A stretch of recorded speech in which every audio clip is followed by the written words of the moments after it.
Appeals. Please call the roll. Dan Durham. Here. Don Walker. Here. Mike Flood. Here. Tony Cook. Here. Diane Danaskis. Here. Quorum is present. Thank you. Next on the agenda, once every year at this time, we have the election of officers for this board. Any discussion by the board members?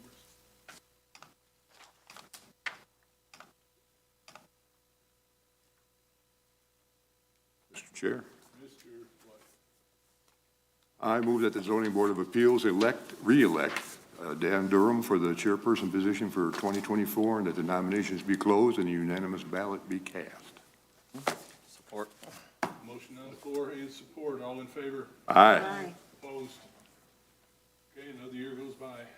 We've got vice chair and secretary also. Mr. Chair, Danaskis. I would like to move that the Zoning Board of Appeals re-elect Tony Cook for the vice chairman person position for 2024, that the nominations be closed and a unanimous ballot be cast.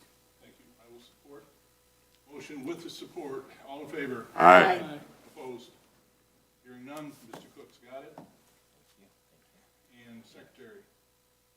Mr. Chairman, I move that the Zoning Board of Appeals re-elect Diane Danaskis for the secretary position for 2024, the nominations be closed and a unanimous ballot be cast. Support. We have a motion and support. All in favor? Aye. Opposed? Okay, we're done with that part. Thank you. Next, we have the minutes from the November 13th, 2023 ZBA meeting. I don't believe I was physically present at the meeting, but board members, I think Mr. Cook has caught a couple of things. Yeah, Mr. Chairman, on two things on page 4, line 9, just have a correction in the grammar. Just it says make, it should be made. It's the 9th line on the 4th page. And the second item is on page 5, line 2 of the motion. The sentence repeats. I'll give you the notes as marked, but it just repeats in the motion on line 2 on page 9. Mr. Chair, did I hear you correctly? You weren't at that meeting? I don't believe I was. Tony, did you have to run that meeting? Do you remember you ran the meeting? I was there? Okay, because you're in the minutes as Okay. attendance. My apologies. No correction there then. Okay, anybody have anything additional other than what Mr. Cook brought to us? Mr. Chairman, I would move to approve the 11/13/2023 ZBA minutes as amended. Support. I will support. All in favor? Aye. Opposed? Hearing none. That's passed. Next up, we have agenda review and approval. We have a few cases tonight. Do the board members have any questions or concerns before we get started? Move that the agenda be approved as presented. And I will support. All in favor? Aye. Opposed? Off we go. First case is AB 2023-37, Alan Chica /212 fast signs for Sando Shack at 3901 South Lapeer Road, Silver Spruce Plaza, 09-26-452-017. The applicant is seeking one variance from sign ordinance 153, non-residential wall signs, zone PUD. A variance for 3 additional wall signs in addition to the 6 approved wall signs, for a total of 9 wall signs equaling 168.01 square feet. Do we have come on up. Thank you. We're fine. Introduce yourself, please. Hi, I'm Kenny Chirac. I'm calling regarding Sando Shack located at 3901 South Lapeer Road. I own a restaurant group called Sando Shack. We specialize in fried chicken, specifically Nashville hot chicken. We're really excited to be part of this Lake Orion city, and this would be the 4th store under our brand. This is all regarding the signage. I wanted to address each sign individually. But, given to the unique shape of the building, I think it's important that we have these signs that are strategically placed in these locations. So regarding the first sign that's the furthest north on the building that faces the drive-through side, I think that's really important to us for the traffic that's headed south on M24, more of that morning traffic that we really don't have too much of that makes us more visible to that audience in the morning. Hopefully, we can attract some of that business. Can I interrupt you one moment, please? Absolutely. Better now than in the middle. This property has been here before. I don't believe you were part of it. And there were 5 additional signs granted, I believe, at that time. Are those going to all be used as part of what you're doing? No, this is totally separate. So what you're coming for tonight are the only signs that your operation will be using? That is correct. Thank you, I'm sorry, go ahead. And then also, so the sign that's on the inside of the gas station that faces M24 going north, that would be more for that traffic that's going north that would see us down that road going about 55 miles per hour. Regarding the sign that's on the south side of Silver Bell, that would be more for that Silver Bell traffic that's headed east and west. Also, we wanted to move the liquor sign that was furthest southeast on the building to the left side of the building, so that the Sando Shack logo would be on the right side and it would help direct the traffic around the building, so the easier flow where it had drive-through on the bottom right of that sign as well, across through that traffic around the drive-through.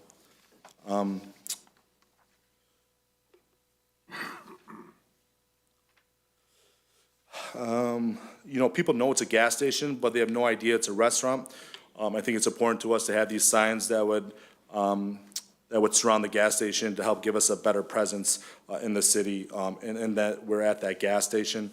This is really important to us and to the success of our business. We want to be successful for 30 years in this location. That's our goal. You are not open yet, correct? No, not yet. When do you anticipate opening? September of 2024. September. Yeah, I mean, we're pushing a little farther out to be safe. We're building out 3 more sites right now, but it could be sooner. Okay. Board members?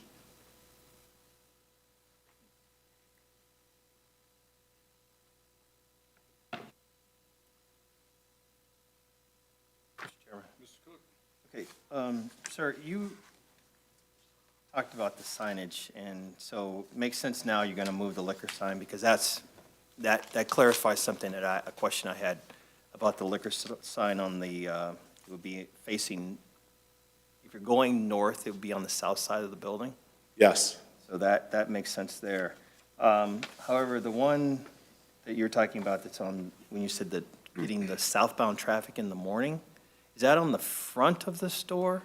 Like That would be on the west side? The furthest north sign. So if we look at this sign, it'd be on the furthest, yes, on that north side, all the way farthest north on the left side.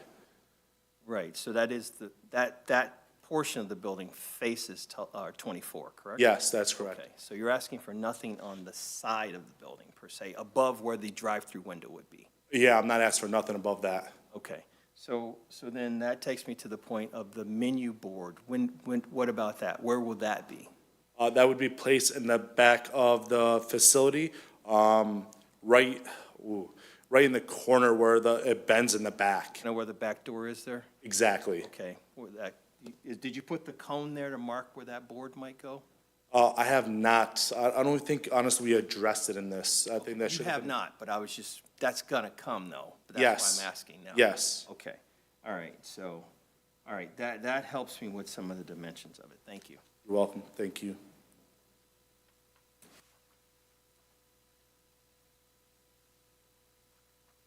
Board members are gathering their thoughts. We did get a letter from someone that lives in the area. It is from a Catherine Renan at, where's she at? 108 Morgan Hill Drive. Says, hello, I live behind Silver Spruce Plaza, and it is already an eyesore to my neighbors and I. So many trees were cut down that now we see Silver Bell and Lapeer Road traffic and lights 24/7, 365. Please, no more lights or signs. The owner does not maintain his property, and I have to contact the township every year. Please, no more signs or lights. Thank you for consideration, Catherine Greenout. That just has to go into the record.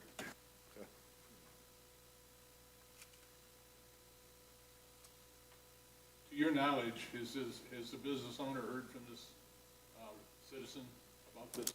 I'm not aware of it. Okay, fair, thank you. That's our building official, if he's had a problem Yeah. over there?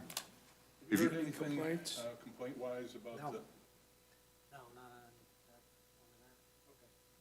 You would be the official they would have contacted. Yeah, I would hear about it. I would, brought that up. I read that letter too, Mr. Chairman, and I over there looking at this, and everything fronts 24, and all the residential is in the, Behind to it. the yeah. east behind, although that corner sign does face towards the credit union.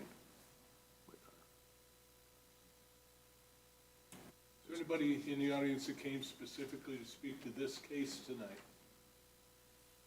Thank you.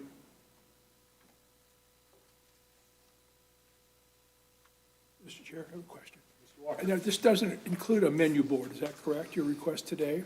Yeah, this request does not include the menu board that goes in the back of the You're building. going to come back for another request? Honestly, they moved forward with this. Yes, we would have to come with another request for that. It wasn't done intentionally. I think it was, they moved forward with this faster than the menu board in the back.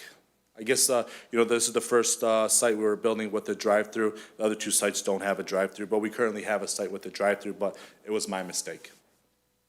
It was a mistake, just asking questions. Got it.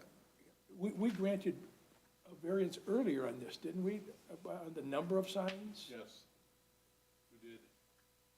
I've got it here. It wasn't to him, because you were specifically for your company. But we- Correct, I'm just here for a Sando Shack. Right. But we did, I thought we, We got five additional ones. five additional? And at that time, part of the reasoning was that we're going to have a build-out and a tenant someday, and he'll need signs. And apparently, they're not gonna be used for your company, who is gonna be the tenant build-out. So originally, when they designed that and came to you guys, they said that they weren't going to have any signs for the tenant? No, I thought, and please, board members back me up, I thought I remembered him saying he needed the signs for when he did have a tenant. Mr. Chair, Mr. Askis? I asked that question, and they did say that, I asked what would happen if a restaurant or fast food, would they need more signage? And he said they would deal with that when it happened. This is that, I guess. Thank you. I also remember the conversation, if you look at the photograph where they had the Santa Shack and then they had the drive-through, I believe the one over in Rochester Hills, they have a Tim Hortons or something there, and I remember, we talked about that too, that was ever gonna have to be that put up there. Right. That discussion took place. I think it was you, Mr. Cook, who brought it up.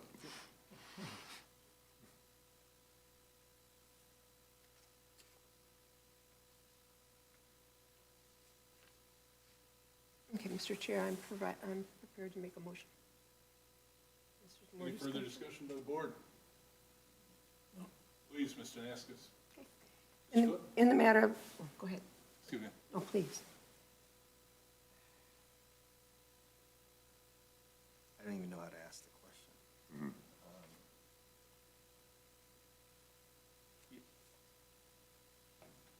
the question.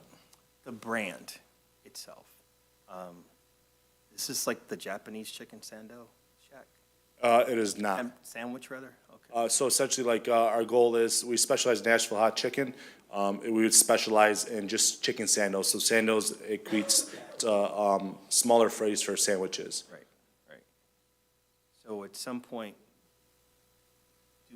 in your other locations, do you have something that describe, because the name itself, when I originally read it, I thought about shoes, sandals. And so at some point, will you come back and say, I need something that says hot chicken or?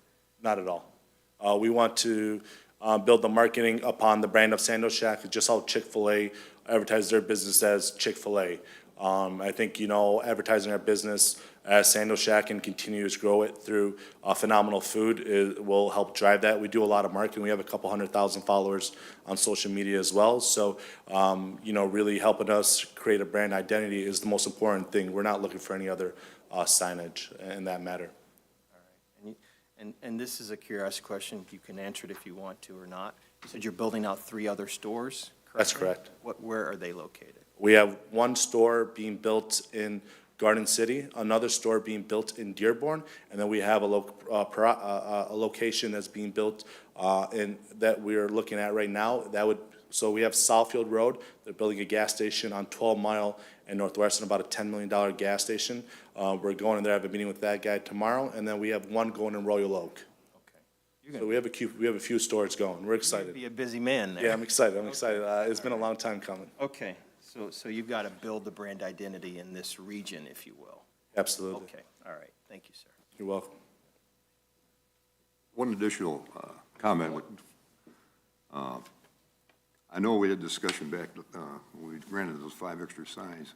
Lynn has in her document a calculation of the 6 wall signs and the 3 additional, if they were approved, will not exceed the 200 square foot allowed for signage. So now, when they come back with a menu board, we'll have to cover that one by itself.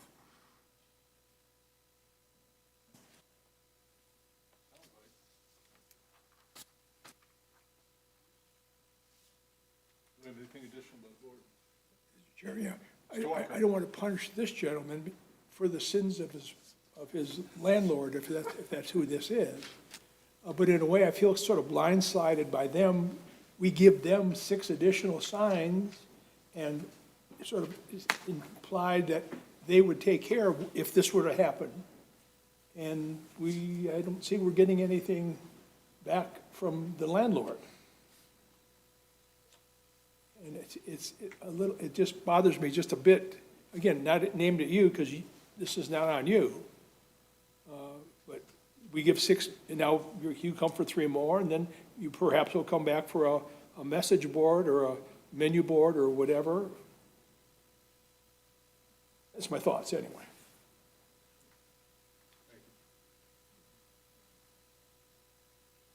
Mr. Chairman? So obviously, prior to opening, you would have the menu board in place. Would that be correct? Or Absolutely. would it be? Okay. Because what was kind of addressed here with the signage overall count, if you will,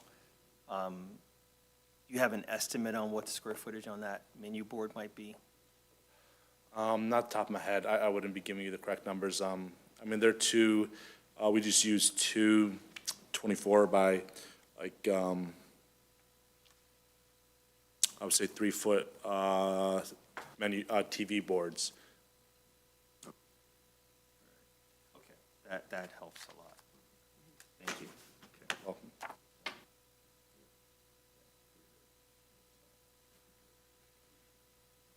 Do we have anything additional by the board? Mr. Naskis, if you're so inclined. I shall. In the matter of ZBA, case number AB 2023-37, Alan Chica, 212 fast signs for Sando Shack, 3901 South Lapeer Road, Silver Spruce Plaza, Sidwell number 09-26-452-017. I move that the petitioner's request for 1 variance from sign ordinance 153, non-residential wall signs, zoned PUD. Number 1, a variance for 3 additional wall signs in addition to the approved 6 wall signs for a total of 9, equaling 168.01 square feet per plans date stamped November 17th, 2023. This is 2 additional signs on the south elevation, sign F equaling 18.54 square feet, sign G equaling 23.54 square feet, and 1 additional sign on the west elevation, sign H equaling 18.4 square feet, be granted.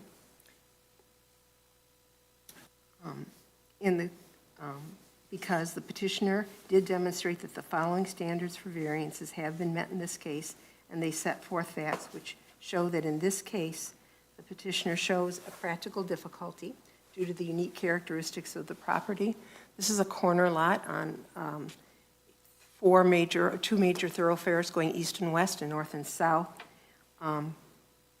There is no signage available on the direct north side at this time, so they have to advertise towards the east, towards the south, towards the west. And so because of its positioning on the property, it requires more signage than would normally be permitted. The following exceptional or extraordinary circumstances or conditions are applicable to the property. involved that do not generally apply to the same district zone. In addition to the major roads that this faces, it is backed by a residential area, and so cannot be seen from those areas, and that's why this additional signage is required on the faces towards the roads. The variance is necessary for the preservation and enjoyment of the substantial property right possessed by the, enjoy substantial property rights possessed by other property in the same zone or vicinity based on the following facts. Because people are coming at quite a high speed, especially on the north and southbound roads, it's necessary to have quite a bit of signage so that the visibility extends far out so that people can turn in time and be safe in their entrance to the facility. The granting of the variance or modification will not be materially detrimental to the public welfare or materially injurious to the property or to the improvements in such zone or district in which the property is located. It will not in any other respect impair public health, safety, comfort, morals, or welfare of the inhabitants of the township. Support the motion. The motion on the floor by Mr. Askus with support by Mr. Flood. Do we have anything additional by the board? Seeing none, please call the roll. Tony Cook? Yes. Diane Danaskas, yes. Don Walker? Yes. Mike Flood? Yes. Dan Durham? Yes. Your request is granted. Good luck.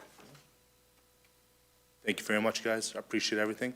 A little nervous coming in front of you guys. I'm really excited to be part of the city, and thank you for everything, guys. Thank you very much.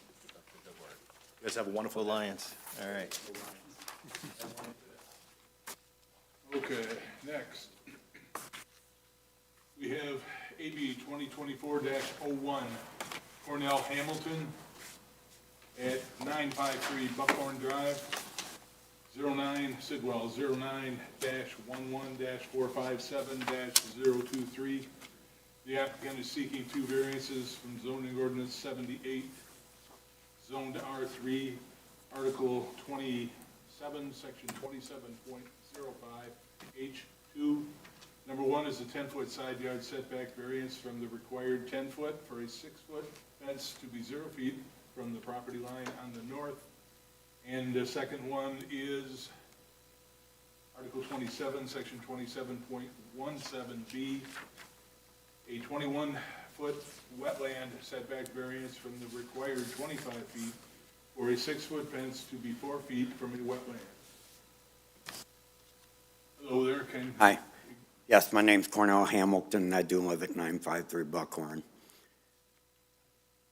You want me to tell you why I want the variance? just 1 second before we get going. This has got one that, this, by looking at this situation, there could be some conflicting discussion from the crowd. And I just want to warn everybody, please, or advise everybody, make your statements to the board, talk to the board, not to one another. We'll do the same and we'll all get along fine. Please, let us know.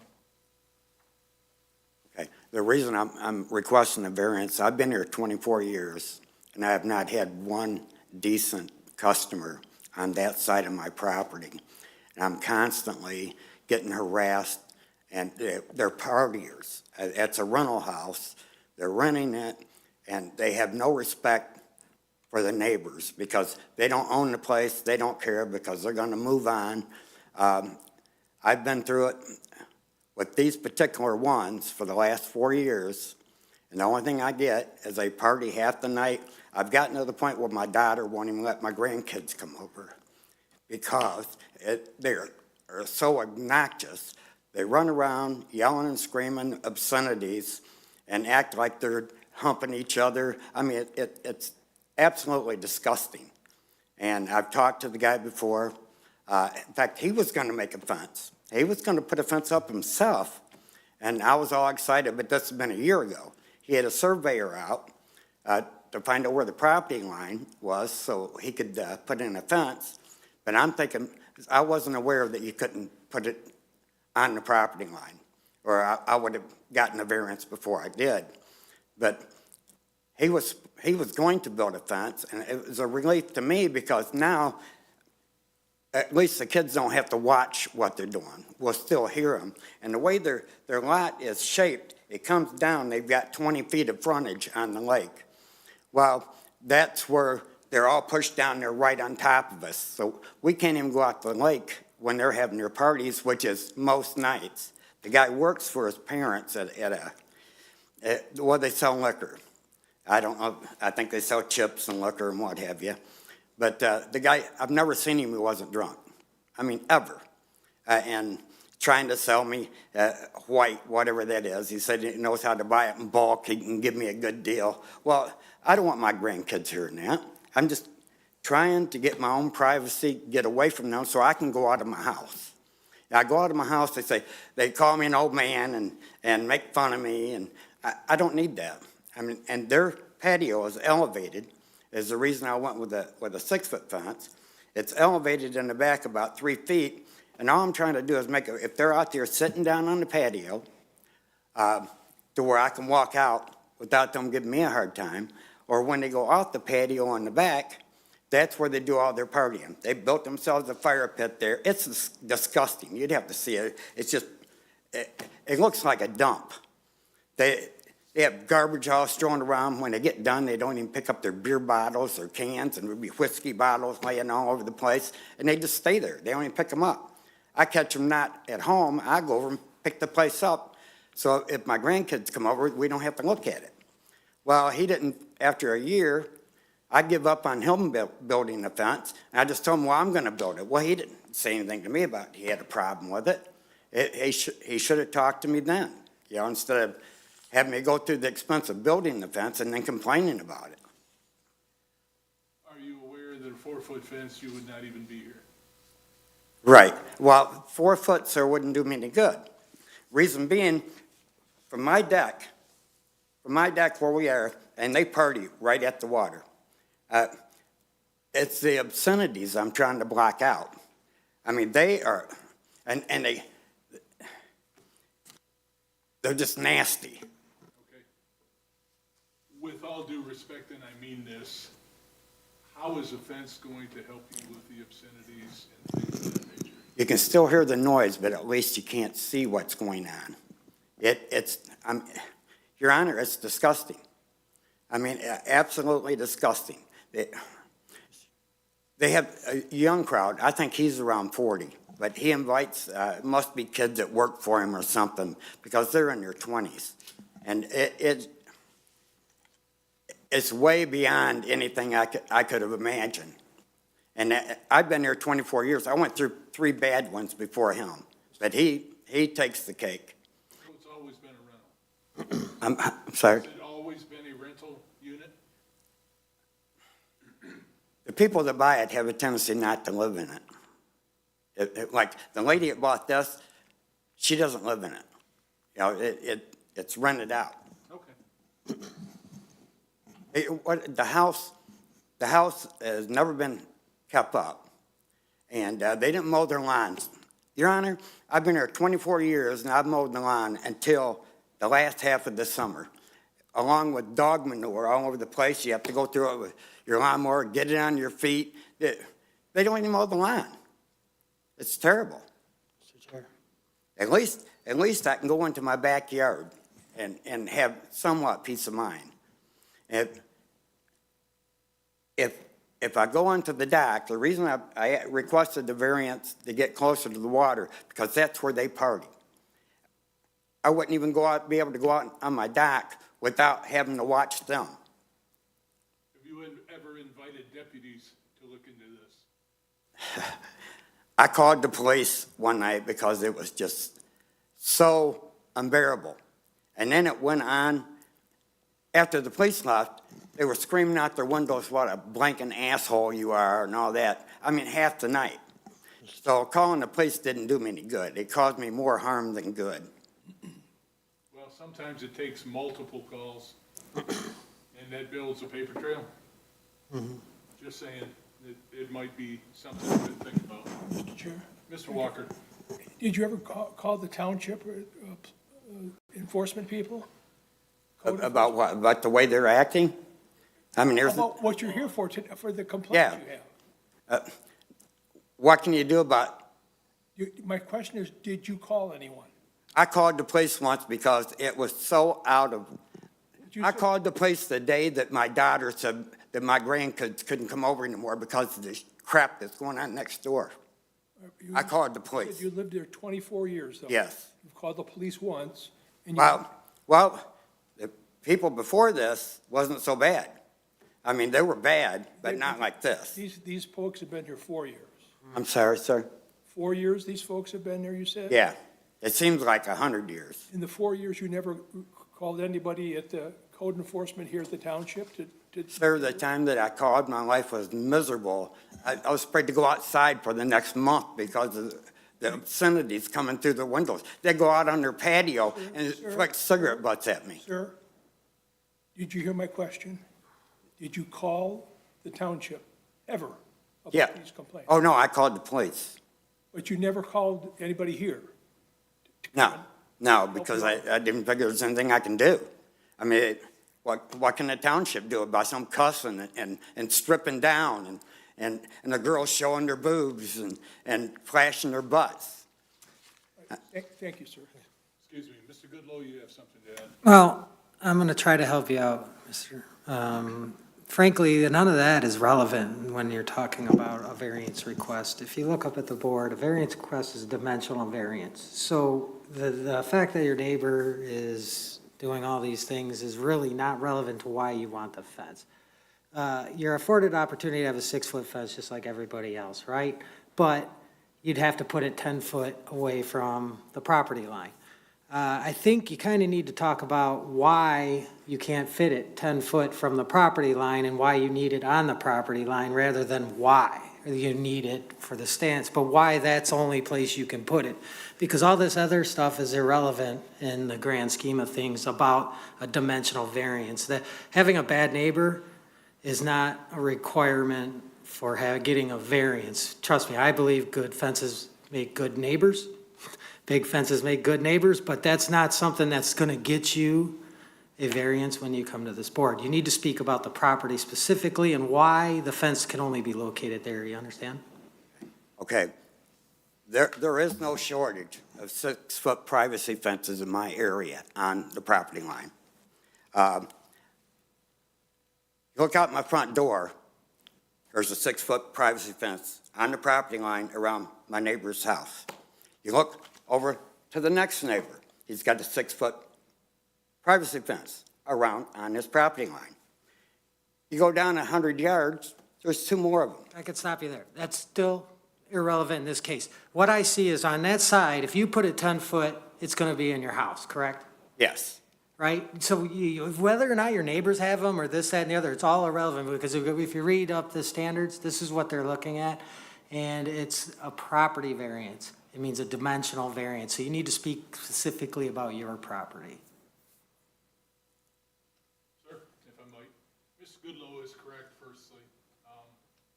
We don't have any direct ability to act on somebody's actions because they're not nice people. This board, and myself in particular, sometimes we fall into a hole where we try to help somebody that's having a bad problem. The fence being 6 foot on the property line, as Ms. Goodlow said, that doesn't have anything to do with your neighbors acting out. That's why I was kind of throwing out there that perhaps you want to consider a paper trail and get some things going. They already know you have a problem, obviously, you're here. And I don't doubt that there's been things traded back and forth across the fence.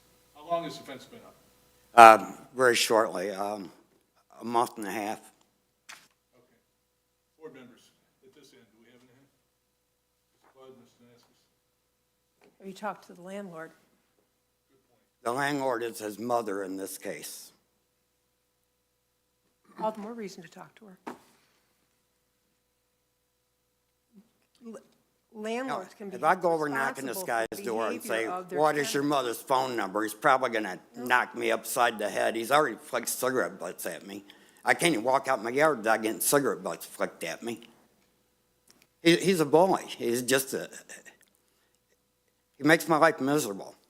I have to go to Saginaw right now to visit my grandkids because my daughter won't allow them there anymore. You know, I can't keep them for the weekend, and when I go to Saginaw, I can't spend the weekend with them, you know, because they don't have the room. So here, I'm kind of in a catch-22 now. How many of these phone calls I got to make? How long is this going to take before I can see my grandkids? I need to interrupt you just a moment, Mr. Cook. Yeah, Mr. Hamilton, I understand that this is a very personal thing for you, but this is what I'd like for you to do, and it's totally up to you, is for you to pause, allow us to review the other cases, and while we're doing that, I want you to read number 3 Okay. on this standard up here. Okay. And then when you come back up here, everything you talk about to us, make it based off of number 3, okay? Okay, Because yes. that allows us to do our job and stay within the bounds of what we do here. Okay. So if that's okay with you, you make that request and. I appreciate you giving me that opportunity. Okay, so you have to make that request that you'd like to postpone until the end of the meeting and be heard. Yes, I'd like to postpone until the end of the meeting to be heard. Okay, before we grant or not grant, do we have anybody in the audience that came to speak to this matter only tonight? None, good. Chairman, I'd like to make. There's only one person can see the fence, and that's my neighbor. Okay, 1 second, trying to help you. Mr. Chairman, I'd like to make a motion that in the case of, that's the wrong one. AB 2024-01, Cornell Hamilton, 953 Buckhorn Drive, Sidwell 0911457-023, that at the petitioner's request that we postpone his case until move it to after the last case of tonight to revisit this. That's my motion. I'll support. Motion on the floor with support, all in favor? Aye. Opposed? Go ahead and have a seat. Thank you, sir. You'll be the end, last case. Next case. That would probably help. Apologize. Next case, AB 2024-02, K Automotive, 57K Industrial Drive, Sidwell 09-35-400-046. Applicant is seeking one variance from zoning ordinance 78, section 1804, zoned IP. Number 1, a 9.03 side yard setback variance from the required 20 feet for a gazebo easternmost to be 10.97 feet from the property line to the north. Applicant, I presume. Agent for the applicant, yes. Okay, introduce yourself, please. My name is Bart Rozier. I am with Cunningham Limp. I'm an agent for K Automotive. Okay. One question just for me. Every time I get on that property, because it numbers off 24 and then extends way back, I have trouble figuring out, especially in the winter, exactly where I am. Did they stake this move for the gazebo? Does it have purple ribbon around it? It has yellow ribbon around it, Okay, I thought it was purple. It's around back, though. around the back, yes. I do have pictures on my laptop if you want me to plug it in. I'm pretty confident I got to the right place. I just was looking for some verification. So let us know, why does it need to move, and is it going to be permanent? Yes, it will be permanent. The south parcel, the practical difficulty is the south parcel is plotted to that industrial sub, and then the property to the north is acreage parcel. And they're trying to combine everything because it's one campus, but by state law, you can't combine the two parcels. So they own both parcels, so if you stick it right there, then technically if you're within the setback. However, they've been working for years in conjunction with the township to try to combine the parcels, work with some other neighbors. They're getting there, they're not quite there yet. They had another gazebo there before, but during the construction, we had to get relocated, it was in the way. They want to continue on with operations as they had before, so that's why they're requesting this variance. Thank you. Board members. Mr. Chairman, I see where this has gone before the Planning Commission, and that's why you're before us tonight, Correct, because they couldn't grant the variance. correct. And also, it would have to be put over top of the easement. public service, or public utilities that go through there. In our letter, it says that it's, you'd have to provide us with a hold harmless letter. That's for the water main, for the other one, and yes, we're in the process of working with staff to get a hold harmless letter for the township. It has to do with this variance you're asking tonight, right? On the setback.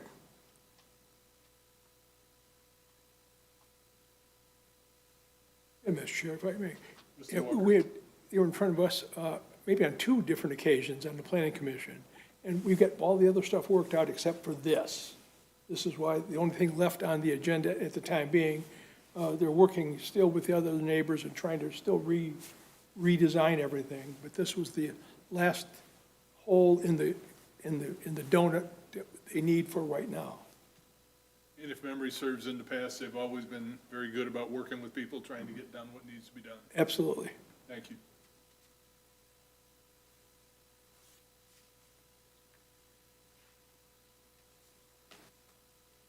And I was reading in the packet too, that if they ever get that combined, this variance will go away. But the whole harmless would not go away. It would still have to be filed with the Public Service Department.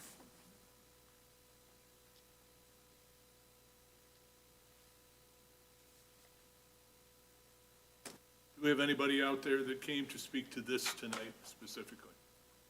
Thank you.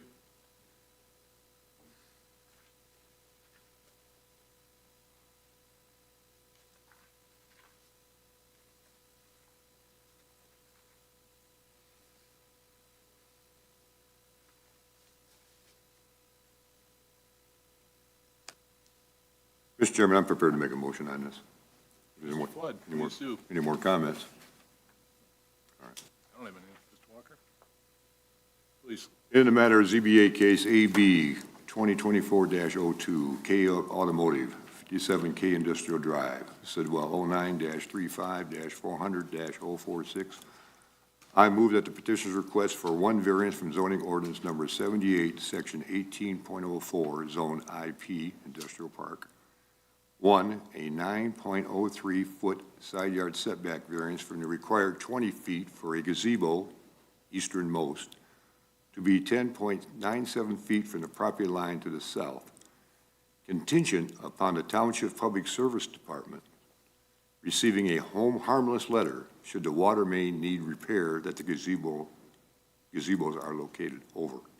Be granted for plans date stamp received December 19th, 2023, because petitioner did demonstrate that the following standards for variances have been met in this case, and they set forth facts which show that in this case, the practical difficulty is due to the uniqueness of their campus, their property. They're trying to combine the properties together, but until that can take place through the legal process, they will have to have this variance in order to provide the gazebo for their employees. The following are exceptional or extraordinary circumstance condition applicable to the property involved and do not generally apply to other properties in the same district or zone. As I previously stated, they're trying to combine these two properties together. The variance is necessary for preservation and enjoyment of substantial property right possessed by other property in the zone or vicinity based on the following findings of fact. The gazebos are not going to be disturb the easement water mains. They're going to be on a flat concrete with a pad, surface pad, and then the poles will be attached to those. And this is an agreement with the, this was all discussed at the Planning Commission meeting, and the Township Public Service Department is an agreement on that. The granting of the variance modifications will not be materially detrimental to the public welfare or material injurious to the property or to improvements in such zone or district in which the property is located based on a finding of fact. This is located in an industrial park. Doesn't have any input on any of our residential properties whatsoever. Motion. Support. We have a motion by Mr. Flood with support by Mr. Walker. Anything additional with the board? Seeing none, please call the roll. Mike Flood, Yes. Don Walker, Yes. Tony Cook, Yes. Diane Danaskus, yes. Dan Durham. Yes, you're passed, you're good to go. Thank you very much. Thank you. Thank you for providing the jobs to our residents in this community then. Thanks, Josh. Next case is AB 2024-03, General Motors Orient Assembly at 4555 Giddings Road, Sidwell 09-34-200-006 and 09-34-400-011. Petitioner is seeking one variance from zoning ordinance 78, zoned IC, Article 19, Section 19.04. Number one, a 5.63 feet height variance above the maximum height of 120 feet for a building addition to be 125.63 feet. And it says 125 feet, 7 inches tall. Hi there, petitioner. Please introduce yourself and let us know what you'd like. Hello, this is John Maynard. I'm with Wade Trim, an agent for General Motors for this variance request. Do you need an address or anything else? I'm sorry? Do you need an address or anything else? Oh, that's okay. That'll work. All right, excellent. So what we have, and I don't know if anybody can see my screen or if you can see the plans in front of you.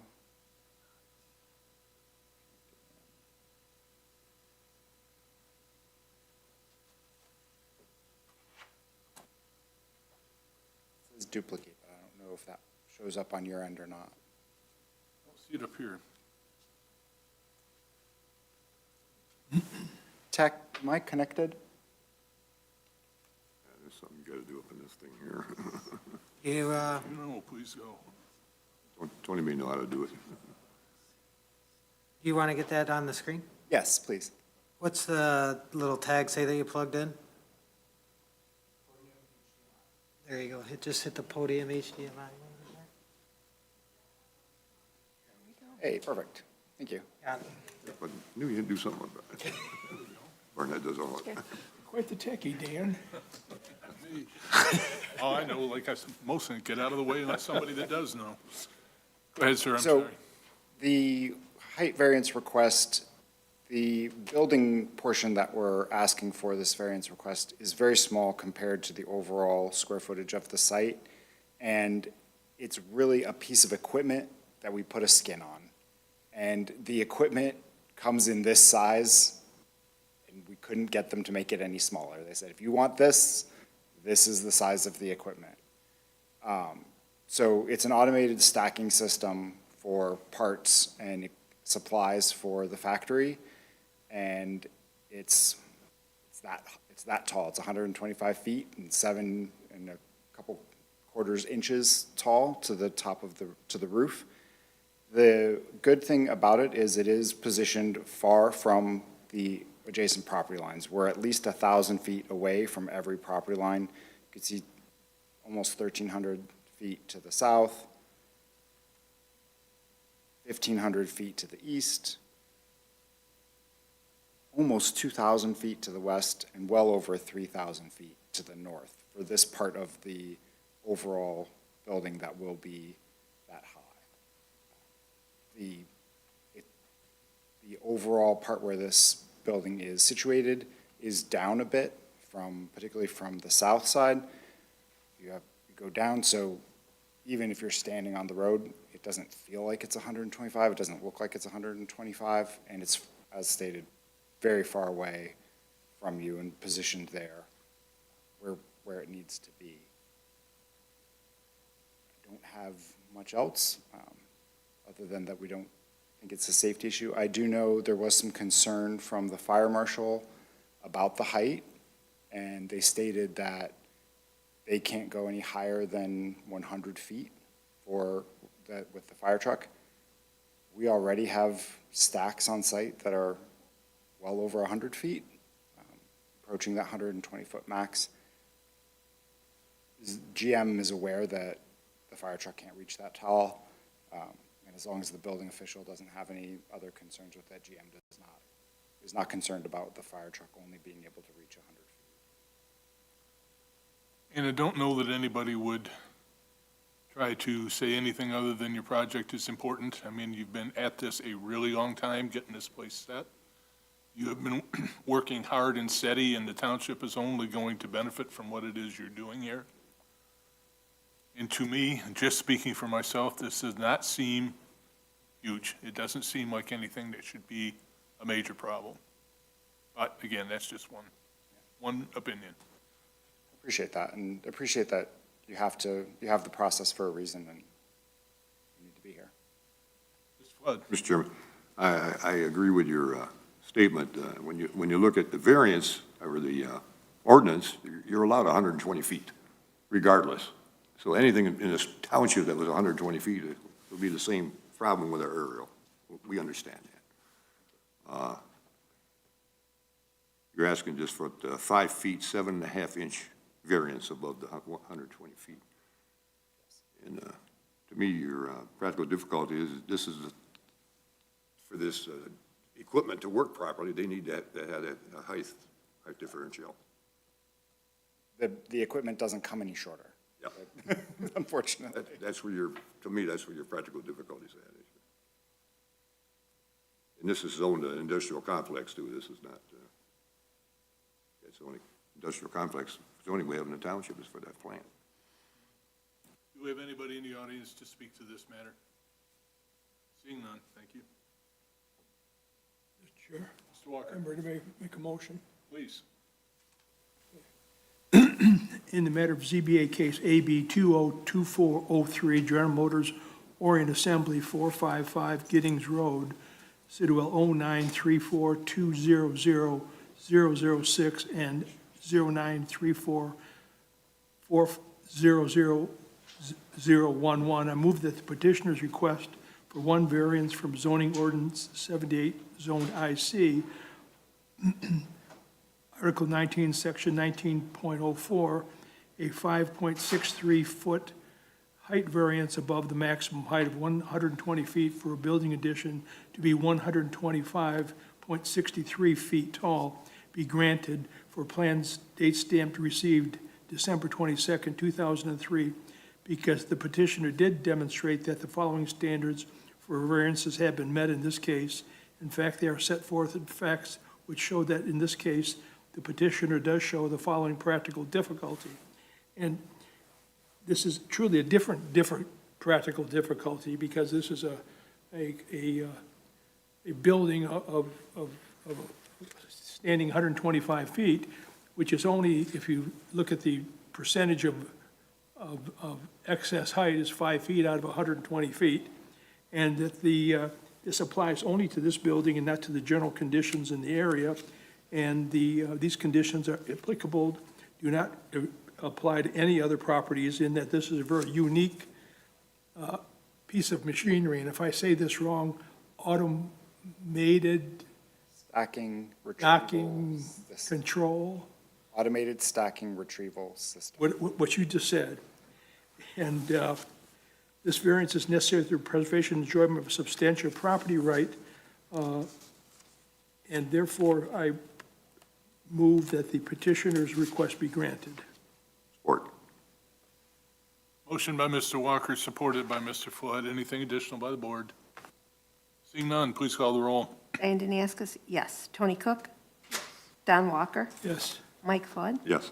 Dan Durham? Yes, motion passes. Thank you. Good luck to you, sir. Appreciate it. Excuse me. Next, we have case AB 2024-04, Anton Rozhansky, and I'm probably butchering it, I'm sorry, at 592 Cushing, Sidwell 09-03-278-006. Petitioner is seeking to extend the expiration date of the following variances that were approved for ZBA case AB 2021-67, Article 6, Section 6.04, Zoned R3. Number 1 was a 23 front yard setback variance from the required 30 feet to build a home with an attached garage 7 feet from the front property line. Number 2 is a 2-foot side yard setback variance from the required 6 feet to build a home with an attached garage 4 feet from the side property line to the south. And number 3 is a 12.36% lot coverage variance above the allowed 25 feet for a total lot coverage of 37.36%. Introduce yourself, please. Good evening. My name is Anton Rajansky at 592 Cushing Street. I just have one question for myself. What happened? How come we're still working off the same variances? 2023 got away from me a lot faster than I would like to admit to it. Our business has been growing quite a bit, and it took every bit of my time. Honestly, the rates aren't helping really that much either currently. I started to disconnect, already got the well abandoned, got the letter from the health department, electrical, same thing. Consumers isn't really working on the timely manner. So they've already disconnected the gas, but I do not have the letter. Okay. Board members. My understanding, sir, is you have been doing your due diligence, trying to get things done for your utilities and things. And you've run into some roadblocks. Yeah, the DT actually was a little bit slower, but they ended up pulling it through. I had the well abandoned right away. The health department recorded it. Consumers basically told me that we're waiting for a permit. They neglected to even let me know that they've already disconnected until I personally drove by there and saw that they've removed it. And I've sent out already 4 emails currently and still haven't had a response from consumers. Unfortunately, I have another project that I'm dealing with consumers and running into the same issues.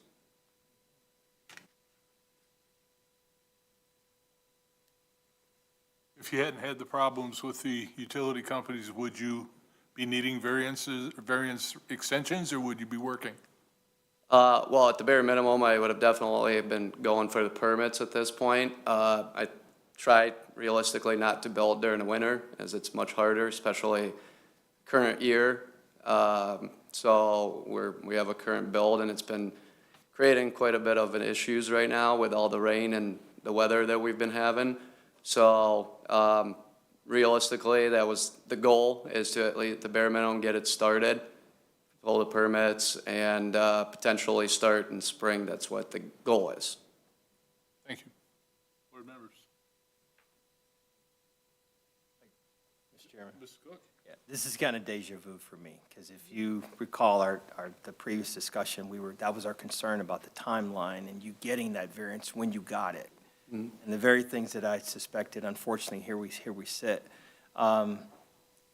The other piece about you asking for the variance now, the rates haven't, they are what they are.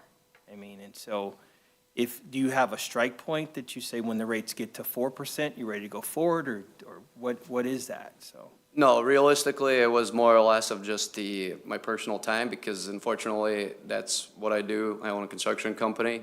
And as you probably understand, that your personal home, this is my personal home, ends up taking the back seat, as always. So obviously, the other projects had to take over, the ones that will pay for the home.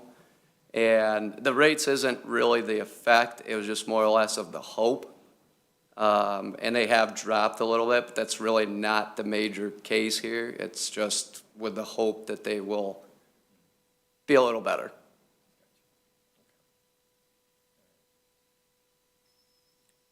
Mr. Chairman, also, my understanding too, I'm reading is that you're just asking for a 1-year extension. I see Lynn's letter, it would expire on December 13th of 2024. And that would keep the current variances in place. Correct. Okay, thank you.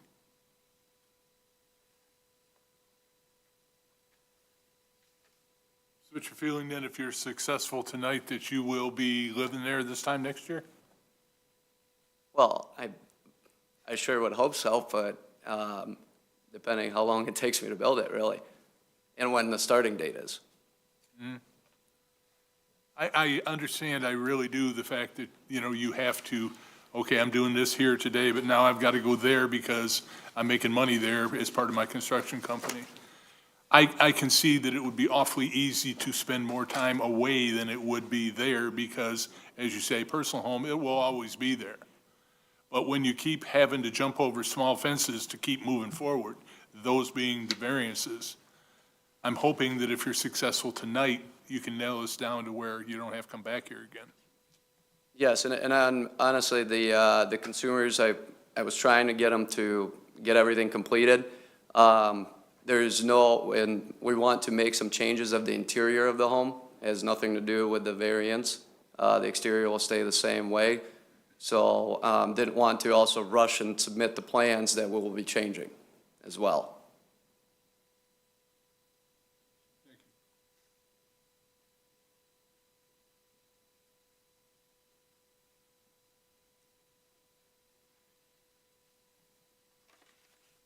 For the board's note, we do have Oakland County Health Department records on the permit to plug the well, and so it's in our system.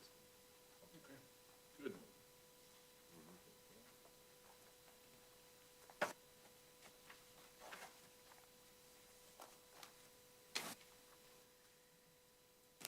Looks like some board members may be trying to put together a motion, and history suggests it's not good to rush them.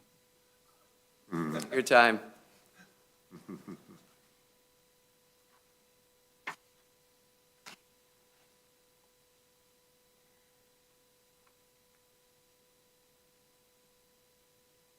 Mr. Chairman. That guy, Cook. I almost got through a whole meeting. John and I look a lot alike. Yeah.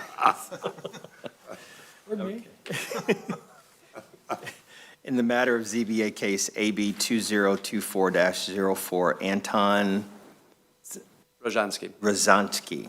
592 Cushing, Sidwell 0903278006. I move the petitioner's request to extend the expiration date for the originally approved AB 2021-67 ZBA case variance from December 13th, 2023 to December 13th, 2024 be granted because the petitioner did demonstrate the following standards for variance have been met in this case in that they set forth facts which show that number one, the petitioner does show the following practical difficulty, that we've had a rather harsh winter, as well as having to deal with the utility companies and them being able to get out due to the boom in construction to his residential property to get these things done. The following are exceptional or extraordinary circumstances or conditions applicable to the property involved that do not generally apply to others in the same district. As Mr. Goodloe has presented that the things that the petitioner has talked about in terms of the various, what would they be called? Like, not licenses, Mr. Goodloe? Permits? Permits have been submitted, requests have been submitted in our own record with the township showing that he has been moving forward on the project. The variance is necessary for the preservation and enjoyment of the substantial property right by others in the same zone of vicinity. Again, the property is currently not inhabitable, but he is making progress based upon the powers that be in terms of the utility companies and the permit granting process. The granting of the variance and modification will not be materially detrimental to the public welfare or materially injurious to the property or to improvements in such zones or district in which the property is located or based. The following are based upon the following findings of fact, and granting the variance would not impair an adequate supply or light or air to adjacent properties, unreasonably increase congestion, nor increase the danger of fire to the public, or unreasonably diminish or impair established property values within the surrounding area. Support the motion. A motion on the floor with support. Motion by Mr. Cook, supported by Mr. Flood. Anything additional by the board? Seeing none, please call the roll. Don Walker? Yes. Tony Cook? Yes. Mike Flood? Yes. Diane Danaskus, yes. Dan Durham? Yes, you are extended. Good Thank you luck. so much. All right. You have a good evening. Hope we don't have to see you again. I hope so. Yeah, you've never lived through 13% interest rates, though. Yeah, I understand that. Get that right. Okay, we will call back case AB 2024 Cornell Hamilton at 953 Buckhorn Drive, Sidwell 09-11-457-023. Applicant is seeking two variances, some zoning ordinance 78, zoned R3, section 27, or Article 27, section 27.05 H2. Number one, a 10-foot side yard setback variance from the required 10-foot for a 6-foot fence to be 0 feet from the property line to the north. And Article 27, section 27.17B, 2, a 21-foot wetland setback variance from the required 25 feet for a 6-foot fence to be 4 foot from a wetland. Mr. Hamilton spoke briefly earlier and then asked that he be pushed to the back of the agenda, which is where we are now. Mr. Hamilton. Yes, sir. Okay, before you start, I'm going to ask that you listen to me for 1 minute, just one, and only one. First of all, Mr. Goodloe has explained to you our rules under our enabling legislation, what we can do for you. It sounds to me like you have a problem that this board at this time is going to be very, very hard pressed to do anything about. However, Mrs. Danaskis asked you about if you contacted the landlord, and you kind of threw up your hands and you said, well, the landlord's the mother. I do ordinance enforcement work in another town. I do not work here. I do that work in another town. A landlord can always be contacted, but it will require you contacting the ordinance enforcement people in Orion Township. Now, you can get an aggressive ordinance enforcement person that can help you if the circumstances are right. I don't know who does ordinance enforcement here, and I don't know I've never looked at your property except from the street. But don't think that they cannot help you, because I can go out and look at a piece of property, go back to my desk, and a minute later know who the landlord is. If I can't hold the people that are doing the things wrong responsible, I can hold the landlord responsible. And they don't care for that when that comes. I've had to do it many times, often as far as court, to get their attention and make them get their tenant back in line. So that is something that's out there. I'll climb down off the box now, please. I appreciate that, sir. Mr. Durham, can I add to that? Please, Ms. Danaskis. The reason I ask that is I am a landlord, and I will tell you that if a neighbor contacts me, a neighbor of a property that I own, and says that my tenants are in some way disturbing their enjoyment of their property, there are things that I can do as a landlord, and I understand you're dealing with the mother, but I've called the township to come out on my tenants, because I'm the one who's going to have to face the consequences if this continues. So you can go to the township, and Mr. Durham is correct. If the renters aren't responding, then it falls upon the landlord. So that has some power to it, and I don't think I, as a landlord, I don't want to be in that position where I'm having ordinance violations served on me. I don't want my neighboring tenants to be, or neighbors to be upset. So the landlord is the person to go to if you are unable to be successful with the renters, because the township can help you, and, at least, I appreciate that, as ma'am. you said before, if they have repeated violations, repeated problems with this, then more can be done. I appreciate this information. I've learned a great deal today.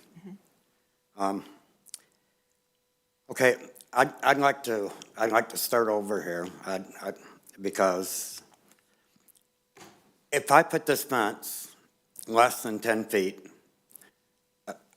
10 feet would put it in my living room. Okay. Literally, I'd have to tear the side of my house down. So I'd like to request a variance to put up a fence that is on the line so I have access to the backyard, because I do have my well back there, and I have a lot of things that need maintenance and upkeep on a regular basis. And access is I barely have access now. And I'd like to put up a fence like my neighbors have. They look good. They're 6 foot. They're not overwhelming. And as far as the wetlands are concerned, it would not interfere with the wetlands at all. It's completely off the wetlands themselves. And So you brought a variance request for a 6-foot fence in, and am I hearing you tell me you want to bring another variance request for a 6-foot? no, I'm talking about the second variance. There's 2 variances here. One to go 10 feet from the property line, and the other one stand within 25 feet from the wetlands. But the way the property runs down, a good stopping point would be where the end of the fence is now. It's out of the way, you still have access to walk around, got access to the water.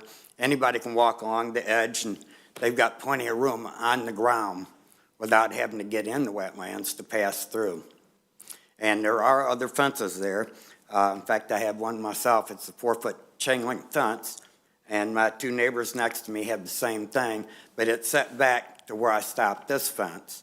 And you can still walk through there like a kid could walk through fishing without interrupting anything and be on dry land. Let me interrupt you for a second. If anybody on the board panel here is following what this gentleman is asking, please tell me. Same, Well- it's not changed. Nothing has changed in the variance. He's explained his side yard setback Okay, on the north side. okay. And then the gentleman's explaining his wetland, which is adjacent to the lake. Okay, so he just wants what he came for. Yes, sir. Exactly. But he's going, I'm sorry, No, that's okay. I'm not the best at explaining. No, that's okay. I just kept thinking, okay, not this, but that, You and were waiting for the punchline, I think I was, yeah. Oh, and there is no punchline. One fence, it's just where it's located. right. Two things. What I understood the gentleman to say is that his practical difficulty is he can't put it on the 10-foot because it has to be inside his living room. it would be in my house. How far in my house, I'm not sure, but it would be in my living room if I set it back 10 feet. So I'd like to set it on the property line in order to give me access to the backyard for maintenance, especially like from a well. I had to have that service once before, and it was difficult getting back there. Mr. Chair, Mr. Walker. at the risk of being repetitious again, you know you can have that fence on the property line if it's 4 feet. You I can have understand. that. I understand. But that, you're arguing for access, but a 4-foot would still give you the access. Yes, but But it wouldn't give you the, I would like to have the same neighbor my difference. fence has, same fence my neighbors have. They look good. well, They're functional, and it won't look out of place. we have to ask you again, you read that number 3? Yes, sir. Okay. And I have not heard one word from you since you come back up here that addresses that. Not a word have I heard. It addresses what part of it, sir? I apologize. The practical difficulty. That- The wording of that number 3. You want me to read it to you? Yeah, I read it. I've just, Okay. See, I have a little speech for this because we get it all the time. You look out your door, you see other 6-foot fences. We don't know what the rules were then, whether they came for permits then, who was on the board then, who was in the building department then. That was then, this is now. This is tonight. This is the only thing that we can worry about. We can't look around and say, well, that guy got one, so this nice guy should get one too. It doesn't work like that. Just so you're aware of it. Mr. Naskis. Would you be able to consider vegetation some type of bush, tree, arborvitae's, whatever that would can we grow tall? compromise? Well, I just had a brain fart here, and can we compromise? I hinge the fence at 4 foot, and when they come out in the yard, I raise it to 6 foot. Mr. Goodlow, that would fall right under your purview. I would be more than happy to hinge that fence. Well, when you're talking about a privacy fence, right, 6 foot is what he's looking to get on the property line. Hinging a fence, it wouldn't really change anything, it would just make it 4 foot sometimes, 6 foot the other, so you'd only be in violation when you had it up.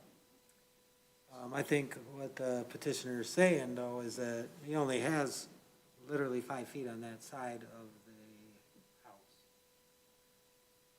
If you look at the property from a top view, the property line is 5 foot away from his house, and then his well is back on the back left corner, which, is that correct? There well's back there as well on that side? So in order for him to have a privacy fence like his neighbors, I think that's what he's saying, is he would like it on the property line rather than in lieu of 10 foot, because he can't get it access. So, kind of what I'm saying. Only one opinion. You've got a bunch of other ones up here. But your request, based on what you brought and what you've told us, we can't help you. Because we get these all over. A lot of 6-foot fence requests. They come in all over the township, and they have to be viewed separately. I don't believe, like I said, just me, I don't believe we can help you. I don't think there's any way we can help you. Now, Ms. Danaskis, I believe, started to ask you, could you back your fence up, your 4-foot fence, that you could cut that one down to and stay legal? Could you back that up with some greenery of some kind? Or because that is so narrow through there, would bushes take up all your space and you wouldn't be able to use that side of your house? It would, anything you put in there is going to take up space. It's tight now. Gotcha. Thank you. Mr. Chairman, there was a letter received from a resident. I have it marked on my information here, but I don't have it right in front of me. You want it, or you want Diane to do it? No, she can read it. That's fine.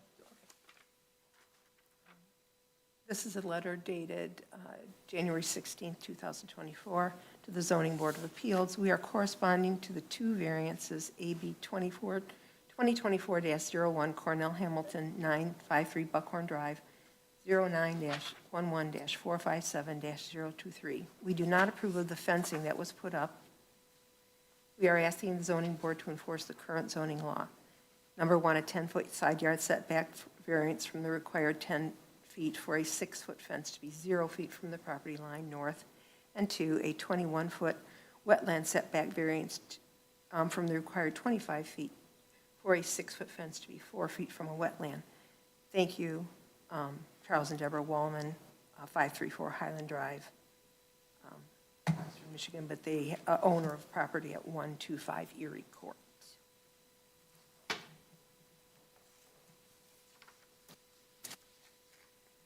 No reason given, just that statement that we could contact them if we wanted more information. Thank you. Now, is that your neighbor?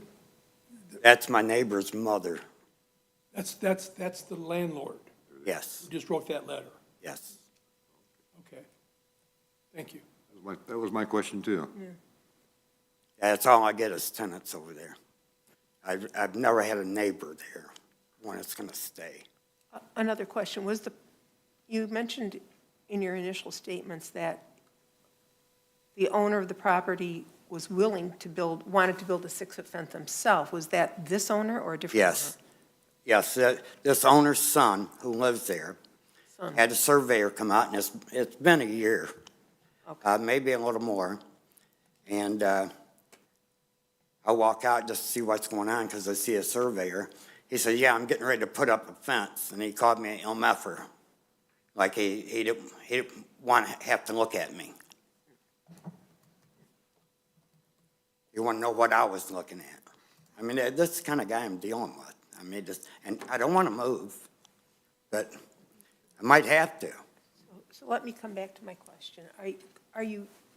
Would you be willing to consider putting up some tall vegetation that would mute the sound, mute the vision, would accomplish essentially what you're asking for from a 6-foot fence, and be permissible right on your property line?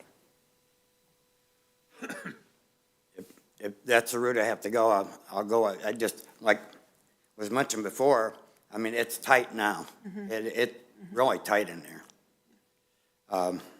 As far as being able to get in and out, I'm lucky to get a riding mower through there.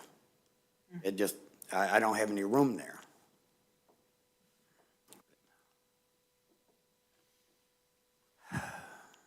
Well, and if it upsets you, I apologize in advance. But this board has given you, they've gone probably over the line, myself included.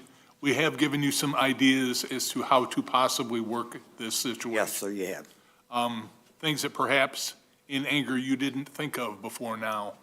I wasn't in anger. I couldn't afford to build the fence when I built it. I was trying, Well, this is a quality of life issue. It doesn't sound like you believe you have much, and there are things that you could do. Will they work? I don't know, but there are things that you could try. Board members, I've got to stop.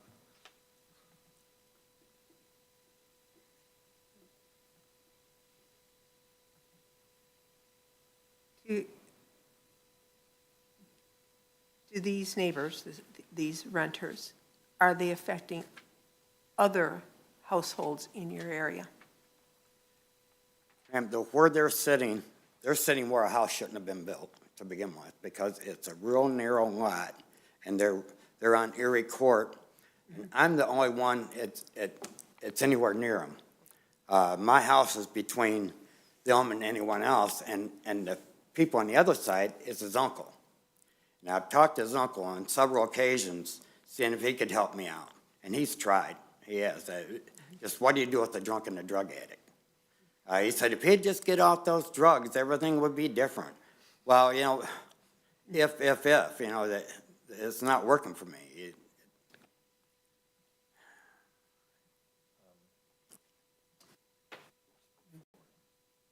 Mr. Hamilton, also, earlier when we asked about making calls to the sheriff's department, and Mr. Walker referenced a paper trail.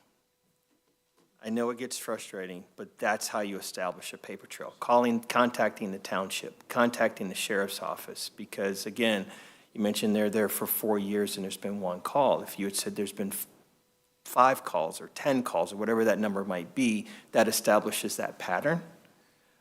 So allow those folks which are charged with protecting us as a society, the sheriff's department as well as the township, allow them to do their job by just contacting them. I hated calling the police on him because I knew it would be trouble. And after I did, he kind of persuaded me it's really not a good idea. I like yelling out their windows, getting on their patio and calling me an LMFer, and all that. Well, that makes it totally impossible for me to have anyone over, because I don't want to have company over and him out there LMFing us. It just, he's made it totally miserable there. I mean, and he's not going anywhere. But the sheriff's department will respond if you call them. And sometimes you got to meet a bully where he is and use the things that are on your side, which are the township and the sheriff's department. Okay, let me ask this. If I cut that fence down to 4 foot, can I leave it where it is? Yes. Yes.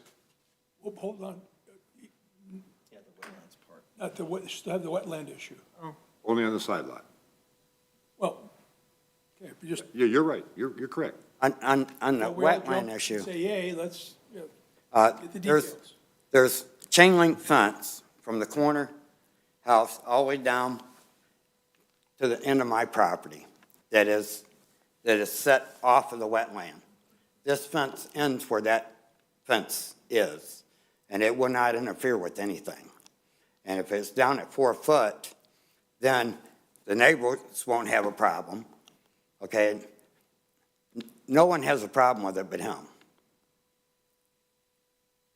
Mr. Goodlow, the wetlands issue is because it goes too close to the lake, correct? Yeah. But if that be the case, I think it's because of the 6 foot. If that be the case, that means my chain link fence and my 2 neighbors' chain link fence is also intruding on the wetlands. But it's on dry land, and there's a considerable distance, a minimum of 4 foot walking space between it and. Mr. Hamilton. Let them work out with their. Oh, okay. Okay? What would he have to do You're off, doing something. That's it. That was, no, what would he have to do to pull it back far enough off the lake to not be a problem? 4 feet. 4 feet back, away from the, even though he was looking for a, That was 4 foot. He's already at 4 foot. No, they're talking about the distance to the wetland. he was looking for a 21-foot setback, 21-foot setback variance. I'd have to, I'd have to do some research, because, the intent of the wetland ordinance is to keep things out of there, and not disturb it. So I'd have to look to see if a 4-foot fence actually does disturb. I don't know how the ordinance reads on that. I think when you talk about a 6-foot fence, I think it's more defined as structure. I'd have to look, because 4-foot fence you can put on your property line. I don't know, but I'd have to look into that, to be honest. I don't want to answer that. Can I ask a question? Your lakefront, you're on the lake. How is your front, where your property meets the lake? Is it a break wall? Is it just a gradual? It descent is, into the lake? Earth or something and figure that out. actually, I have steps built out of stone that step down to the water, but it's 4 foot of steps going that way from the fence. Is the water edged by anything? Is it edged by a wall of any kind? The water's edge, where that is, there is a stone wall there. There's stone going down. It separates the lake from my property. So that there's like a breakwater, like there's a bunch of stones that. Yes, they're rocks. They're probably just big around. Right. That, and it encompasses the whole area. And how far is your fence from those rocks? Well, I'm 4 foot from the water, just like the chain link fence are 4 foot from the water. Everything's 4 foot. What made me start the fence there is because that's where the other fence is. Now, I didn't know I was in violation, or I would have been here before I built it.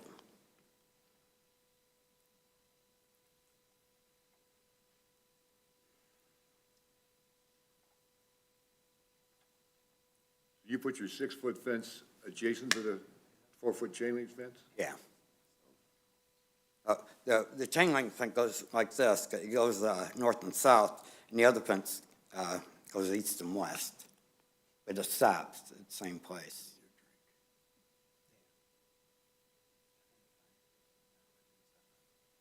Goodlow, is there a possibility of doing anything with this on the fly, or does this gentleman need to look at pulling this back? His motion and everything? I don't, I don't see why you wouldn't vote on it. Why, just because? We try to look at Google Earth here to try to. Well, it sounds like he's willing to come into compliance. The only question we have is the side yard setback that would be needed. Well, from the wetland? Yes. Yeah. Yeah, I'd have to look into that. So that would not be something I don't believe that we should vote on tonight then. No, unless I think you vote on what's in front of you with the variance request, because he's asking for a request of that 21 feet, right? For the wetland setback. You could only grant a wetland setback if you want to allow, keep, the fence there. It's up to you. But this, to me at least, maybe there are other folks that got a better idea, but to me, the lake setback is out there in the ozone someplace. I can't see it. I can't see it, I can't read it, and I've always been leery of voting on something that I can't put my finger on. Yeah, if you can hit the center dais, I can kind of show you what you're looking The at. center dais. Whatever that means. Yeah, good question. Community room, don't want to do that. Center dais 1. One right Center there. dais one. Just hit it. Okay. Basically, it's the post of the fence that is 4 foot from the, am I right? And then the fence So goes here's, back. All right, here it is. Here it is. The property in question, you can see this is the side the fence is on, it stops, wetlands back here, it stops 4 foot from the water, is that correct? Maybe I can get a better view. See a summer view, here we go. So does the fence stop right in here, is that what you're saying? It stops back away from the water. Okay. top-down view. Fence is on this side though, right? Yes, And it stops like right here, would you say? yeah. Roughly?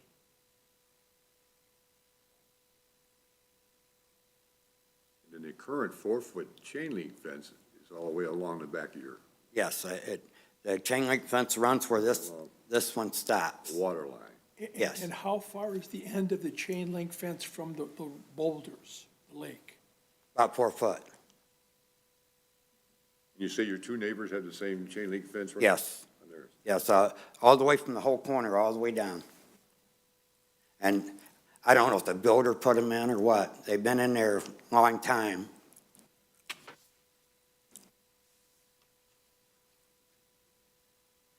Question for you, Mr. Goodlow. Yes. If, in fact, even if this is in violation right now, from the chain link fence is in violation, the fact that we would allow the wood fence at 4 feet to go to that same violation, well, it wouldn't increase the violation. You know, I'd have to go back and look, and you know me, Don, I always apply common sense. I understand.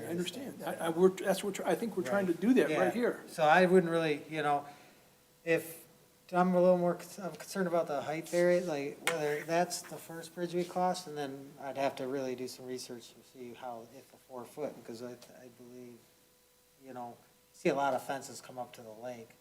And if we've held that standard to every other house, then obviously, because I'm not 100% sure on what standard we hold when we talk about 4-foot fences.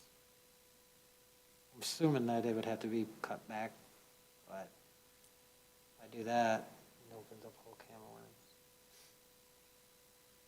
You understand?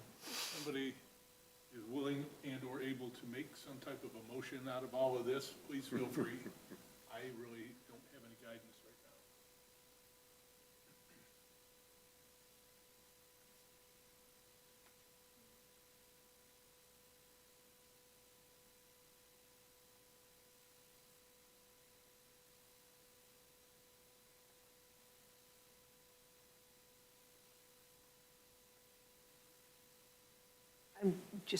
I'm not going to make a motion yet, but I'm just going to say that if a fence has already been there for a long time, 4 feet away from the edge,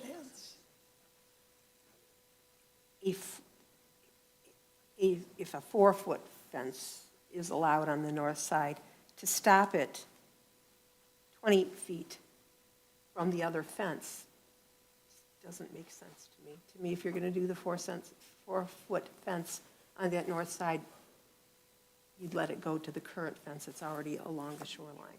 That was pre-approved probably years ago. I just don't see the point of doing a fence, stopping it, and leaving a 20-foot gap. If this gentleman is not successful tonight, he's already offered to take the fence down to 4 feet. So that doesn't require anything from us. How long before you would go out there to see or send somebody to see if in fact he has got any side setback issues? You know, Dave Curry's been working with our ordinance enforcement officer, Mr. Hamilton. He said it's been complying with him, so we'd just work it out in a manner that makes the most sense for everybody. So it wouldn't necessarily be to his detriment to get closed out tonight to fail? No, I think we'd look at it, we'd talk to him and, you know, come up with a schedule of how what we'd expect. So you agree that you will take the 4-foot fence down, correct? I would take it down to 4 foot, yes, sir. Okay, and you also are hearing the building official telling us that you would work with the ordinance people to determine what, if anything, was necessary beyond that? Absolutely. I'm not here to argue, sir. You'll find I'm very cooperative. I would do whatever the building inspector tells me to do. Thank you, board members. So the motion would be to Should he deny. withdraw or No, deny. just, We haven't had a motion yet. Deny the motion. and then have him work? with the Can we grant part of it? Oh, no, that's right. He's gonna, yeah. He's gonna cut it down, so we don't, that's a non-issue. No, Right. that's a non-issue. You're I think right. a motion's what you need first. that would have to be denied, and then. Well, the whole thing would be denied. Could it be postponed? And then if it could get worked out between them, it would never come back again? Well, if you just postpone, that would be, he's still asking for a 6-foot fence. That's what his original ask is. Oh, but if he's gonna agree to, I will cut that fence down to 4 foot. if he'll put that on the. Give him a record, word say on it's that. 4, and then postpone the other variance until Question, is he allowed, Dave's department. is he allowed to postpone and modify? You have to vote on the whole motion. He can postpone, He can ask for postponement, yeah. And then he can modify it in the meantime. he can ask for lesser here, you know? Right. He can say he wants to build the fence, so you can just say, he can withdraw the 6-foot height and say, I want to build a 4-foot fence to the 4 foot. I mean, I think the board needs to have a motion, or the petitioner needs to. We need a commitment on the 4 foot, but I withdraw my request for 6 foot and change it to 4 foot. Well, 4 foot, you don't even need to talk to us. Well, we're go done home. with that one. Okay. Now you can go home, no. The 4 foot, you still need the one for the, going to the lake. We can never- So you need a variance for a 4-foot fence to And go. that's the one that's in the way. Look at the trouble you've caused for us. I'm sorry, and I've kept you after too. So, just a question, can the first request be withdrawn? And the second request be modified to say 4-foot fence? With the same dimensions in terms of going 4 feet from the as wetland? long as it's not a greater variance, he can modify it any which way he wants. So are we, It's our target, you know. so could he withdraw the first one, first requirement, because he's not going to put up, he's going to cut it to 4 feet? And can he modify the second one to say a 4-foot fence? 21-foot setback for a 4-foot fence to be 4 feet from the wetland?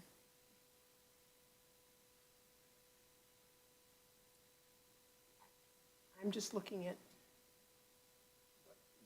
It would be it would have to be the pleasure of the board, because if it were up to me, which it never is and never should be, I would vote to deny everything and have him start back. So it's the pleasure of the board. You folks put your heads together. You got way more experience together than I even do. So if you can come up with something for a vote, please do. If you can help them, please do.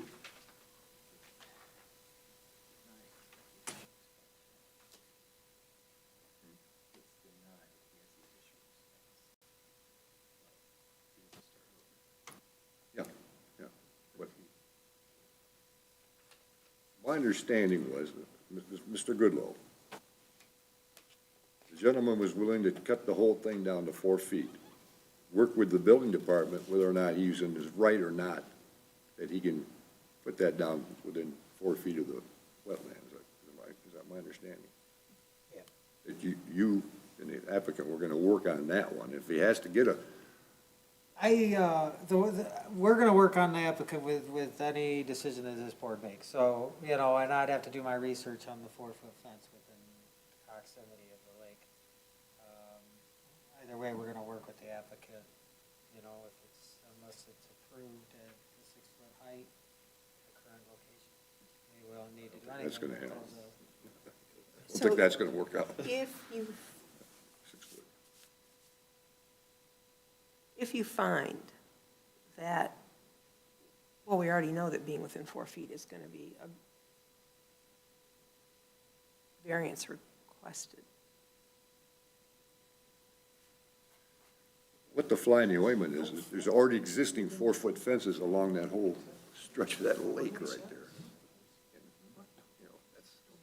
The building official would leave the meeting knowing that this gentleman is Wanna going to stay take it here down till 4 feet, 10:30? just like the one on Navy Road. Exactly. It's the exact same thing. Yep, Yeah. And he was out there with a saw in short order. yep. The only thing I would request is if I could wait for a day where it's not this cold to cut it down. Work with Mr. Goodloe. It is cold out there. He's The department's good to work with. They're good people. Do you believe, and we're just believing, do you believe that they're gonna be required to pull that fence 21 feet off the lake? I believe there's a practical difficulty with the property. That's why, if you really want to know what I believe there's a total practical difficulty with this property, with a long property line adjacent to the corner lot, with the well on the back left corner, the short side of his yard. I mean, you're telling me, asking me, I think there's a practical difficulty with it. Well, I think we're only talking now about the lake setback. I don't even want to really discuss that, because, there's too many factors that are involved in that lake setback that I'd have to look into. All right, that tells me that the 21 feet probably isn't gonna be called for, and probably he wouldn't be harmed if it was shut down tonight. That's my feeling, but again, that's only one person. You folks have all gotta be semi-comfortable.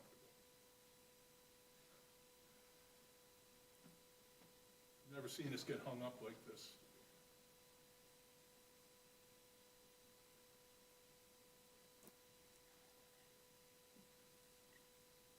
I guess I look at it this way. If this is the board that grants the variance, if he cuts the 4 foot down, he would still, that's it down to 4 feet, he would still need the variance. That doesn't change. 4 foot, 2 foot, you're not, I don't think that's going to change the need for that particular variance. The piece between the houses would be legal then, if he took it down to 4 I feet. understand, if we remove one, if he withdraws number 1 and agrees to move this down to 4 feet, the only variance that's left to request is the 21 feet from the lake. That's the hook, that's the one that we can't get past. But I guess it comes down to, are we willing to give him a 21-foot setback or not? Because if we deny it, that doesn't change the need for it. So then, that means you're denying him having that fence that goes along his property line, all the way to the other fence that's there. And Or you're saying that 21 feet is extreme, and he can run it again with a different number. he could. But regardless, it's going to leave a gap between the fence that exists along the water's edge and the fence on his property. I mean, I'm looking at the practicality of that. Do I want to have a fence that stops here and another fence that begins here? It just doesn't seem useful or practical to me, but that's me.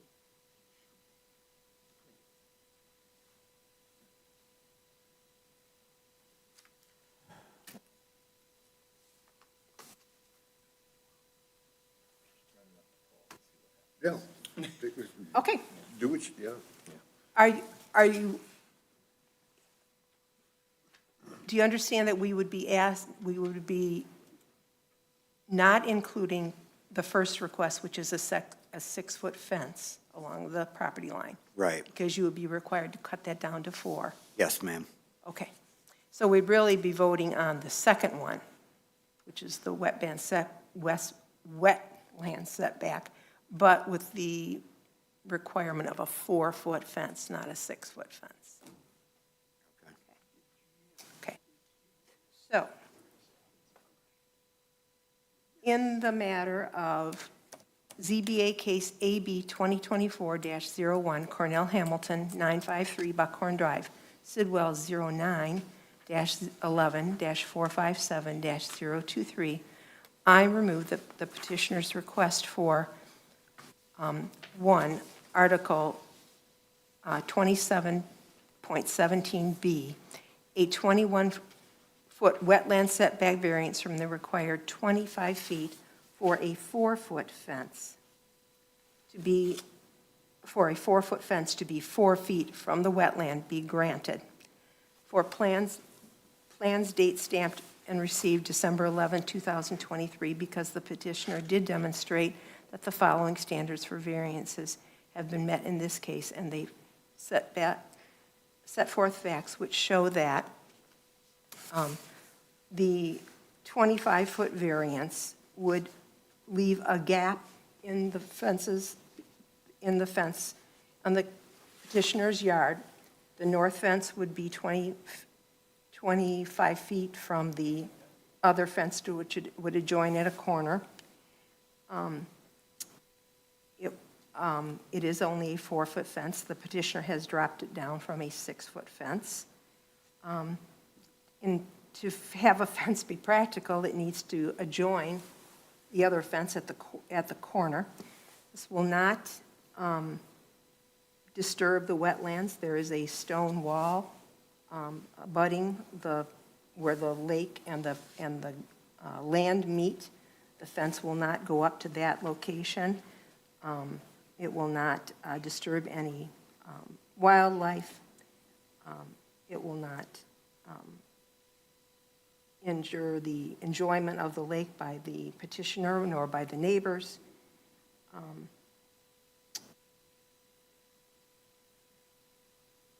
It is necessary for the preservation and enjoyment of the property right of the owner. And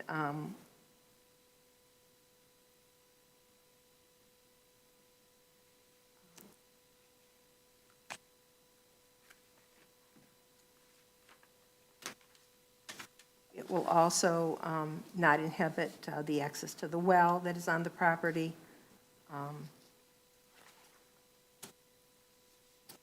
granting of the variance will not materially be detrimental to the public welfare, material injurious to the property, or to improvements in such district or zone as the property in which it is based upon in the other properties.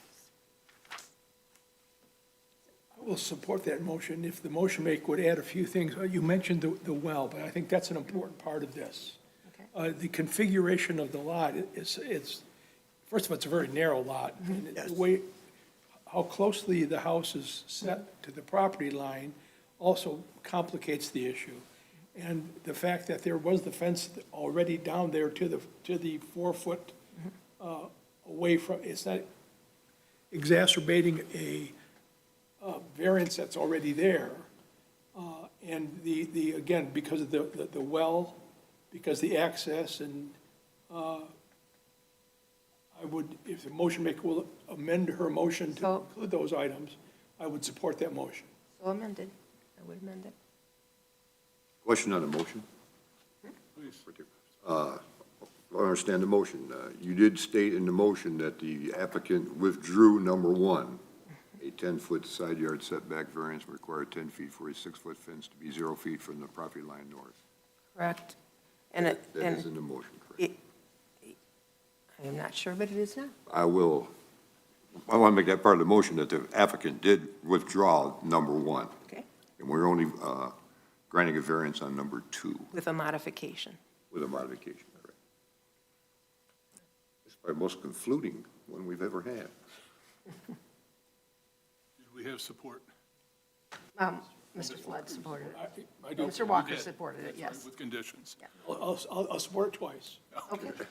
We have a motion on the floor by Mrs.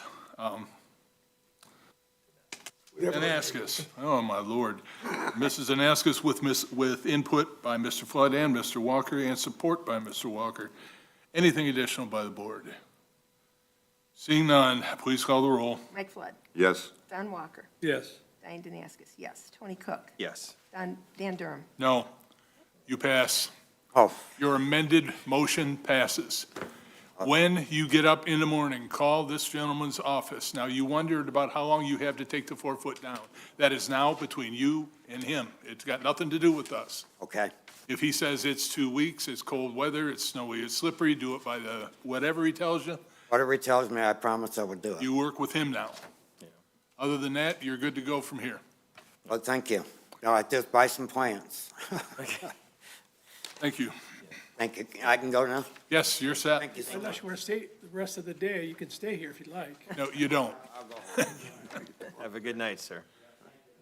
Next, we have the 2023 annual report that I believe was sent to us or was included, and I believe the normal setup for that is for us to look it over for errors or changes, accept it, and move it forward to the board for approval, if I remember. Mr. Flood? Mr. Chairman, I would make a motion to forward on to the Board of Trustees the 2023 annual report and thank the Planning and Zoning Department for putting that together. I find no controversial whatsoever. I'll offer support. Do we have anything by the board? All in favor? Aye. Aye. Opposed? That is done. No public comment. Communication, we said we have informative articles from Michigan Planner Review Magazine, November, December edition. I would move to receive and file. Those? Okay, that'll work too. And before we go, there's some information laying here about a amendment to zoning ordinance, or ordinance 78 text. And it sounds like it is finally going to take away impair light, air, congestion, danger of fire, diminish or impair established property values. Read it if you get a chance, and it looks like that hopefully will be coming off the paperwork that they give us for motions from now on. They've been saying that they're going to shorten the motions up, and it appears this is them doing that. Committee reports, do we have anything from anybody? Mr. Walker? Oh, book sale starts today, started today at the library all week. Almost free books, stop by. 50 cents and $1. Can't go wrong. As close as you get. Anybody else? Member comments, the only thing I'll say is if my frustration appeared to be directed at any board member, I apologize. It was not. It was about the I took it situation. personally, Dan. It was about the situation and the fact that we couldn't blow it off top dead center. It is never, I mean, this is a strong board. I'm privileged to be part of it. Art fence is fun. Yes. It's always about the fences. It's always about the It's fences. always about the fences. If we have nothing additional, we'll take an adjournment. So moved. Support, all in favor? Aye. We are finished. Thank you.